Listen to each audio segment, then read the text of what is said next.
Et si notre mémoire n'était pas aussi fiable qu'on le pense? Chaque jour, nous accumulons des souvenirs, des connaissances, des expériences, mais peu à peu, certains disparaissent. Pourquoi oublions-nous? L'oubli est défini comme étant la perte totale ou partielle d'une information stockée dans notre mémoire. Il peut s'agir d'un détail insignifiant ou d'un souvenir important. Contrairement à ce qu'on pourrait penser, l'oubli n'est pas toujours un défaut. Découvrons ensemble les mystères de ce mécanisme qui façonne notre mémoire. Tout d'abord, il faut savoir que l'oubli est indissociable à la mémoire qui est quant à elle consolidée par le sommeil. Il existe deux types de mémoire. La mémoire à court terme qui est la mémoire de travail. Cette mémoire permet de retenir une suite de chiffres par cœur.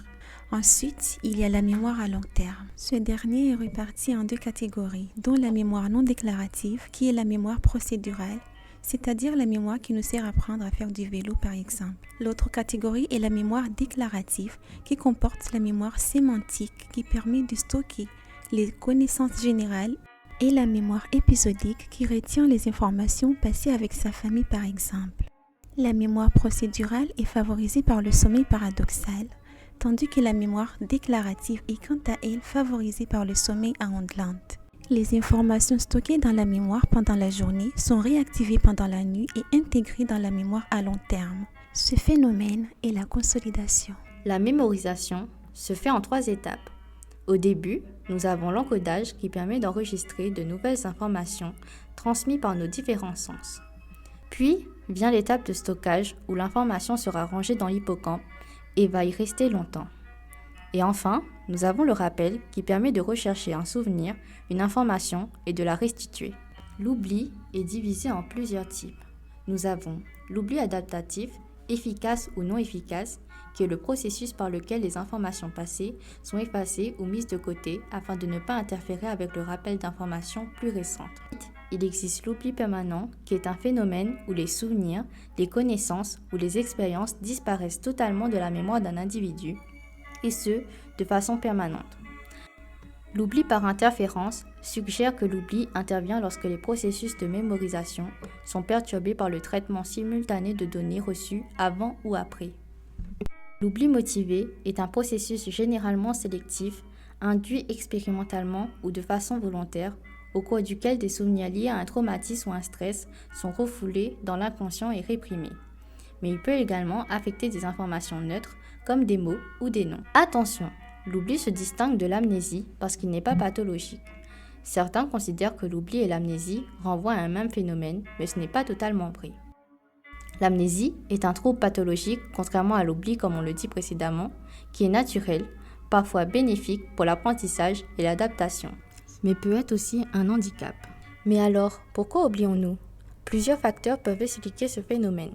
L'interférence, le manque de consolidation. Ça peut être dû au stress ou à la fatigue. Un cerveau surmené retient moins bien les informations. Le temps peut aussi jouer un rôle. Certains souvenirs s'effacent naturellement, surtout s'ils ne sont pas réactivés. Passons maintenant aux causes de l'oubli.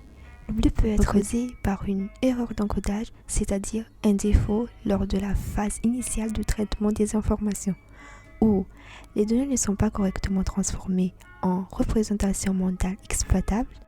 L'oubli est aussi causé par une perturbation de la consolidation ou encore une perturbation du rappel mnésique. Cette perturbation mnésique est soit due à la répression, comme pour le cas de souvenirs traumatiques, ou à des indices de rappel inefficaces ou manquants. Il faut noter que le sommeil joue aussi un rôle. Si le sommeil est perturbé, cela peut avoir un impact sur la mémoire et donc sur l'oubli. À présent, passons au mécanisme de l'oubli. Comme mentionné précédemment, l'oubli peut être dû à des interférences. C'est un phénomène cognitif qui affecte la récupération de la mémoire en perturbant le processus d'accès aux informations stockées.